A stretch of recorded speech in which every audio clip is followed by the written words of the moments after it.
حكايتنا النهاردة عن أمير سحر قلوب الملايين بلعبه وفنه، وقبل كل ده أخلاقه. في محافظة الجيزة قرية ناهية، وفي 27 نوفمبر 1978 اتولد الأمير في أسرة متواضعة مع 3 أولاد وبنت واحدة. وكبر الأمير واحدة واحدة، وكل يوم أبوه كان بيعلمه الأخلاق والاحترام، وهو كان بيتعلم من أخوه أحمد الحرفنة في لعب الكورة. وكان الأمير بيروح معاه الدورات الرمضانية من وهو عنده 7 سنين، وكان بيلعب مع ناس أكبر منه بكتير، وده خلى عنده شخصية قوية في الملعب. وكمان كان بيشتغل مع عمه ووالده في الأجازات في مصنع الطوب، فده خلاه كمان يبني عضلات قوية، ولياقته البدنية بقت عالية. وأصحابه دلوه على اختبارات نادي الترسانة، وانضم ليهم في سن صغير، ويقدر يطور مهاراته في الناشئين لدرجة إنه لعب مع الفريق الأول وهو عنده 17 سنة بس، وقدر يساعد فريقه إنه يصعد للممتاز سنة 2000. وكان هداف الفريق موسمين متتاليين في دوري المظالم، وفضل التألق مستمر مع الفريق في الممتاز، وكل موسم يسجل أهداف ويصنع أكتر، وقدر إنه يساعد الفريق في إنه يفضل في الممتاز في الوقت ده. كان بينضم للمنتخب على فترات قليلة، ولو راح فبيشارك كبديل. بس الأمير كان شايف إنه يقدر يوصل لأبعد من كده بكتير، لحد ما جت اللحظة اللي القدر كتب له فيها يبدأ يسطر التاريخ. في يناير 2004 ينضم الأمير لصفوف النادي الأهلي بعد مفاوضات مع أندية كتير، زي الفارس الأبيض الزمالك ونادي إنبي اللي كانوا بيتمنوا يضموه. ولكن مكالمة أسطورة النادي ورئيس النادي الحالي محمود الخطيب حسمت الموقف، وانضم رسميا للأهلي بعقد 3 سنين ب450,000 جنيه، وراح يعمل عمرة ويشكر ربنا على إنه حقق له حلمه. وهو خارج من المسجد النبوي لقى البوابة اللي بيخرج منها رقمها 22، قال لك بس هلبس في الأهلي 22. وبدأت المسيرة التاريخية. يبدأ ماتشاته بماتش قدام طنطا في الكاس ويسجل هدفين، ووقتها الأهلي كان في أسوأ حالاته، وقدر الزمالك يحسم الدوري، والمقاولين يكسب الأهلي في نهائي الكاس، ويطلع الأهلي بموسم صفر. الأمير ما يقس، وكان عارف إنه حلمه ما كانش التواجد في الأهلي بس، لا، حلمه يحقق المجد مع الأهلي كمان. في الموسم اللي بعده الأهلي اتعلم الدرس، وضم محمد بركات وعماد النحاس وإسلام الشاطر، وصعد عماد متعب ورجوع مانويل الجوزيه. لكن كل دول المحرك الأساسي للعزف اللي بيعزفوه في السنين اللي جاية هو الأمير بتاعنا، وهيبقى هو المايسترو بتاعهم كمان. نجح الفريق يفوز بالدوري الغايب من 4 سنين بفرق 31 نقطة عن صاحب المركز الثاني إنبي، وبدون هزيمة، وب17 فوز متتالي، أرقام قياسية بتتكسر. والفريق قدر يفوز بالكاس ودوري أبطال أفريقيا كمان، ويلعب لأول مرة في تاريخه في كأس العالم للأندية. والناس بدأت تحس إن الفريق ده هيبقى مرعب وهيكتسح أفريقيا لسنين. في الوقت ده بدأ الأمير يرجع للمنتخب تاني مع تردني، بس النتائج والأجواء في المنتخب ما كانتش مساعداه. بعدها رحل تردني وتولى مهمة المنتخب الأسطورة حسن شحاتة، وبدأت الدنيا تضحك للأمير مع المنتخب من اللحظة دي، لأن موسم 2005-2006 كان موسم استثنائي للأمير على كل الأصعدة، سواء منتخب أو مع النادي، لأن الأهلي حافظ على الدوري والكاس، وفاز بالسوبر المصري، وفي دوري أبطال أفريقيا وصل للنهائي. والأهلي اتعادل في الذهاب 1-1، والإياب كانت النتيجة 0-0 لحد الدقيقة 91، وسجل الأمير هدف أسطوري يرجع البطولة للقاهرة بعد ما كانت رايحة صفاقس. وتبدأ من هنا شعبية الأمير تتضاعف بعد ما خرج من البطولة دي وهو الهداف بتاعها، وراح مع الفريق كأس العالم للأندية وسجل 3 أهداف وحصد البرونزية، وكمان فوز بالسوبر الأفريقي عشان يحقق الخماسية. والبطولة الوحيدة اللي الأهلي خسرها هي كأس العالم للأندية. وفي نفس الموسم مصر كانت على ميعاد لتنظيم كأس الأمم الأفريقية اللي غايب عنها التتويج بيها من 1998، وما كانش حد مرشح مصر للفوز بالبطولة. الأمير لعب بطولة استثنائية مع جيل عظيم للمنتخب، وقدر يسجل هدف الضربة الترجيحية الأخيرة في النهائي، وفوزنا بيها، ومصر كلها فرحت إلا الأمير ما كانش يعرف إنها ركلة الحسم، لحد ما لقى الحضر بيجري وراه. وقتها الأمير عمل حاجة جميلة، خلع التيشيرت بتاعه ولقينا تحته مكتوب: نحن فداك يا رسول الله. الموسم ده الأمير فاز بأفضل لاعب في مصر، اللي كان فايز بيها الموسمين السابقين كمان: أفضل لاعب داخل القارة، هداف الدوري المصري، هداف دوري أبطال أفريقيا، وهداف كأس العالم للأندية.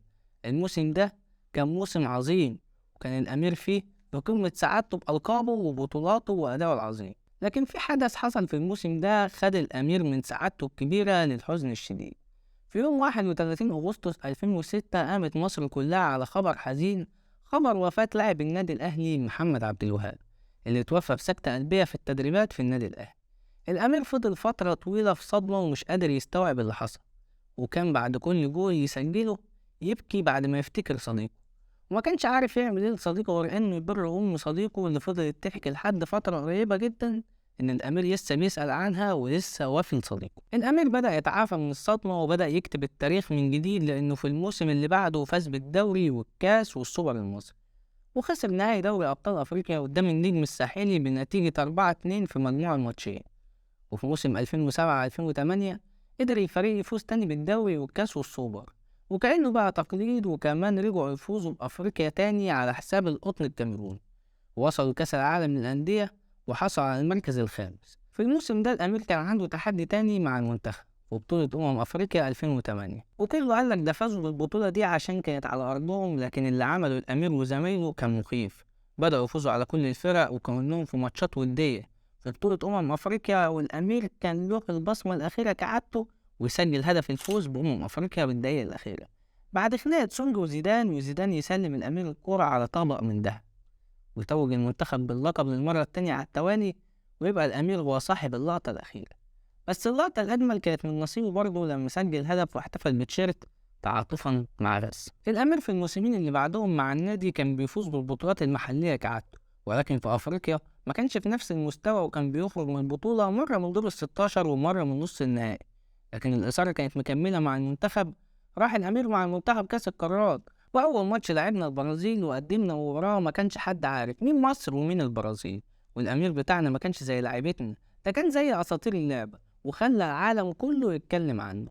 وفي ماتش إيطاليا صنع هدف محمد حمص وفوزنا على بطل العالم، وبعدها أمريكا تجهد الحلم ونخسر 3-0 ونودع البطولة، ونرجع نلعب تصفيات كأس العالم ونعمل تصفيات عظيمة ونوصل لماتش فاصل قدام الجزائر خسرنا فيه. ووصفوا الأمير بالوصف ده اللي اتكلمنا عنه في حلقة ليه مصر مش بتروح كأس العالم. أنا بحاول أسقط الماتشين دول من ذاكرتي، مش عارف. ماتش الجزائر هنا وماتش الجزائر اللي في السودان، لأن دول أسوأ ماتشين لعبتهم، أسوأ ماتشين لعبتهم في التاريخ الكروي. فبالنسبة لي الماتشين دول أنا بحاول أوقعهم بالذاكرة، مش عارف، لأنهم بيمثلوا لي حاجة كنت أتمناها وكنت عاوز تتحقق لمنتخب مصر وما حصلش.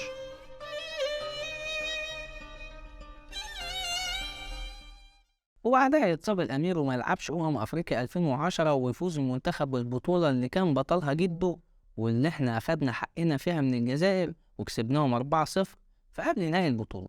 وبعدها موسم 2011 يتلغي عشان الثورة، و2012 عشان أحداث بورسعيد، ويرجع النشاط بماتش السوبر إن الأمير رفض يلعبه عشان حق اللي راحوا من شهداء الأهلي لسه مرجعش، وزمايله غضبوا منه وهو اتأسف لهم بعد كده، بس الأهلي حرموا من شارة الكابتن مدى الحياة، وعاروا البني ياس الإماراتي إن لبس معاهم رقم 72 إحياء لذكرى شهداء الأهلي، وفوز معاهم بكأس الخليج، ويرجع للأهلي تاني وفوز مع الأهلي بدوري أبطال أفريقيا 2012، ويروح يلعب كأس العالم للأندية ويسجل هدف في هيروشيما الياباني، ويختاروا الفيفا كأفضل هدف في البطولة، ويفوز بأفضل لاعب داخل القارة. في السنة دي المنتخب الأولمبي لعب أولمبياد لندن، ومنتخب بقيادة المدير الفني هاني رمزي طلب الأمير ومعاه متعب وفتحي، وقدم الأمير بطولة أسطورية ووصل مع المنتخب لدور الثمانية، وفي الآخر خسر قدام اليابان 3-0. وبعدها يلعب مع المنتخب تصفيات كأس العالم والمنتخب يحقق العلامة الكاملة، ولكن انهار المنتخب قدام غانا 6-1، وانهار معاها الأمير وحلمه باللعب في كأس العالم. لكن كان قدامه فرصة واحدة ينهي بها مسيرته الأسطورية بشكل أسطوري، وهي الفوز ببطولة دوري أبطال أفريقيا، وقدم بطولة أسطورية وسجل في النهائي الذهاب والإياب، وانحني بطريقته للجماهير اللي صنعت اسمه ونجوميته، وهو بيودعهم وبعد التتويج ياخد الكاس ويروح لهم، ويقرر يعتزل، لكن الإدارة ترجعه في القرار ويلعب كأس العالم للأندية، وبعدها يرجع يعلق حذائه ويفوز بعدها بأفضل لاعب داخل القارة وهو معتزل، ويبقى أول لاعب يفوز بجائزة أفضل لاعب وهو معتزل.